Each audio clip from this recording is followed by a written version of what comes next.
नमस्कार, आप सभी का हमारे YouTube चैनल में हार्दिक स्वागत है। यूनानी दार्शनिक एपिक्टेटस की शिक्षाओं की जो सीरीज हमने शुरू की थी उसका ये दूसरा वीडियो है। और इस वीडियो में जो पहली शिक्षा हमें प्राप्त होती है वो है जो आपके वश में है और जो नहीं है। स्वाधीनता और प्रसन्नता दोनों की शुरुआत इस एक सिद्धांत की साफ समझ से होती है कि कुछ चीजें हमारे वश में हैं और कुछ चीजें हमारे वश में नहीं हैं।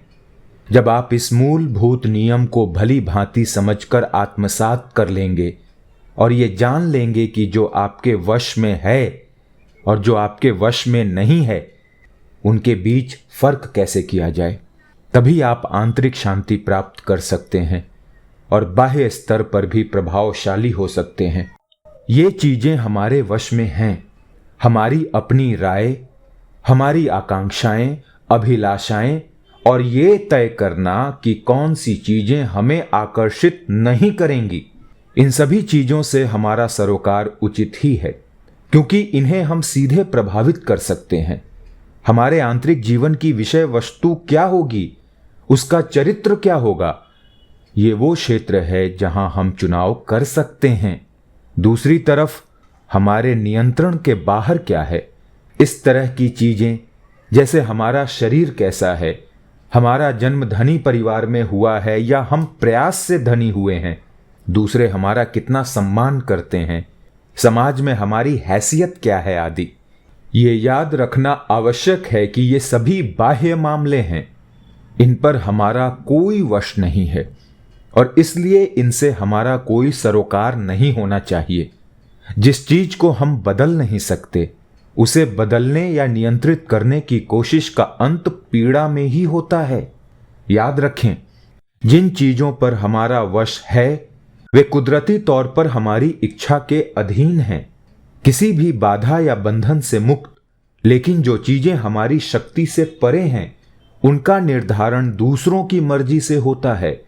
जो चीजें कुदरती तौर पर आपके नियंत्रण से बाहर हैं उनके बारे में अगर आप सोचते हैं कि उन्हें आप अपनी इच्छा से चला सकते हैं, अथवा जिन मामलों का संबंध दूसरों से है उन्हें आप अपना मामला बनाने की कोशिश करते हैं, तो आपके प्रयास निष्फल होंगे और आप एक कुंठित, उद्विग्न और दूसरों में दोष खोजते रहने वाला व्यक्ति बन जाएंगे। आइए अगली शिक्षा पढ़ते हैं। जो नहीं मिल सकता वो क्यों चाहें। हमारी अभिलाषाएं और घृणाएं पारे के मिजाज वाले शासक हैं। उनकी मांग हमेशा ये रहती है कि उन्हें खुश रखा जाए। अभिलाषा आदेश देती है हम भागकर अपनी चाहत को पूरा करें। घृणा की जिद ये है कि जो चीजें हमें विकर्षित करती हैं उनसे हम दूर रहें। सामान्यतः जब हमें वो नहीं मिलता जो हम चाहते हैं तो हमें निराशा होती है, और जो हम नहीं चाहते वो मिल जाता है तो हमें कष्ट होता है। ऐसी स्थिति में अगर आप उन अवांछित चीजों से दूर रहते हैं जो आपकी प्राकृतिक खुशहाली के प्रतिकूल हैं और आपके नियंत्रण के दायरे में भी हैं, तो आपको कभी भी किसी ऐसी चीज का सामना नहीं करना पड़ेगा जिसे आप सचमुच नहीं चाहते हैं।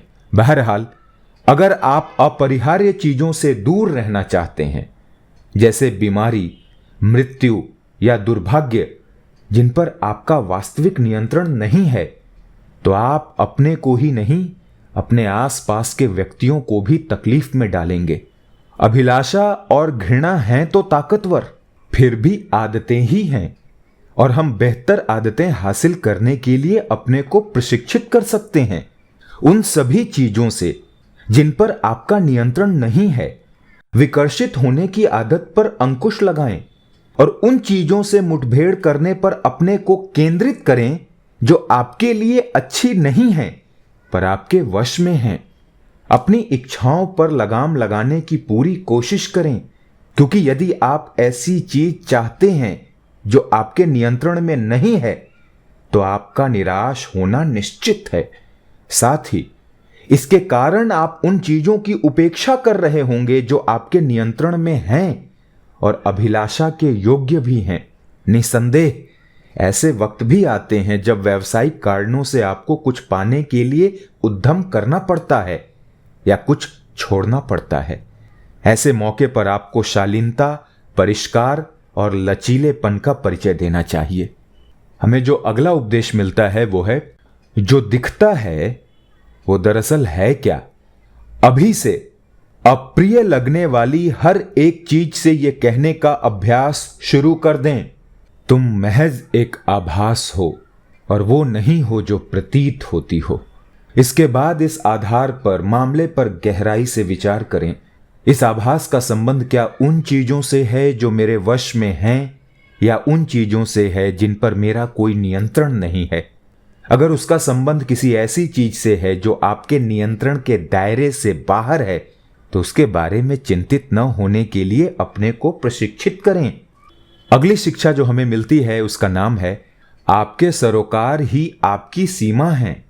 अपना ध्यान पूरी तरह से उस पर केंद्रित रखें जो सचमुच आपके सरोकार का विषय है और इस तरफ से बिल्कुल स्पष्ट रहें कि जो दूसरों का है वो उनका मामला है, आपका नहीं। जब आप ऐसा करेंगे तब आप पर किसी का भी जोर नहीं चलेगा, न ही आपको कोई रोक पाएगा। तब आप सचमुच स्वाधीन और प्रभावशाली होंगे क्योंकि आपके प्रयास सदुपयोग में लगेंगे, दूसरों को दोषी ठहराने या उनका विरोध करने में नहीं। आपके सरोकार का वास्तविक विषय क्या है ये जानने और उसकी ओर ध्यान देने में ही निहित है कि आपसे आपकी इच्छा के विरुद्ध कुछ भी नहीं कराया जा सकता। दूसरे आपका अहित नहीं कर सकते। आप किसी को शत्रु नहीं बनाएंगे और न आपकी क्षति संभव है। जब आप इन सिद्धांतों के आधार पर जीने का लक्ष्य बनाएंगे तो याद रखेंगे कि ये आसान तो नहीं होगा। आपको कुछ चीजें पूरी तरह छोड़नी होंगी, कुछ चीजें स्थगित करनी होंगी।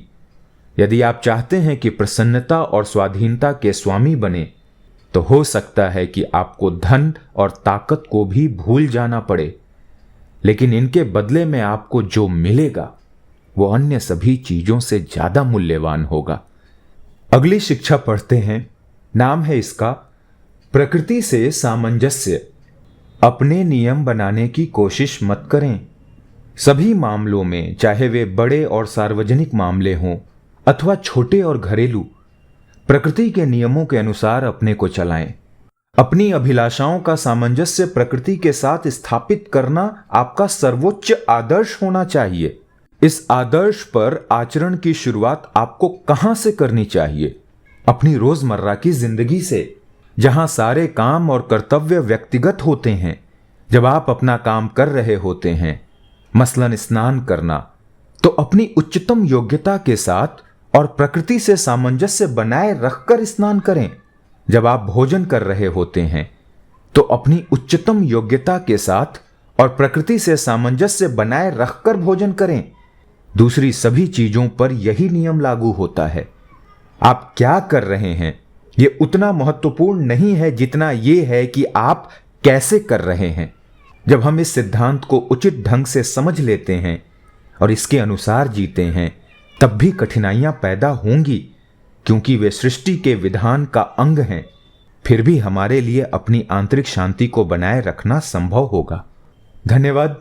यहां पर भी हमने बहुत अमूल्य बहुमूल्य वचन सुने उनके, बिल्कुल प्रैक्टिकल, बिल्कुल सटीक। अगर आप अपने जीवन को शांतिपूर्वक जीना चाहते हैं, खुश होना दूसरी बात है मगर शांति से जीना दूसरी बात है, तो मुझे लगता है सबसे जरूरी आपका जीवन शांतिमय होना बहुत जरूरी है।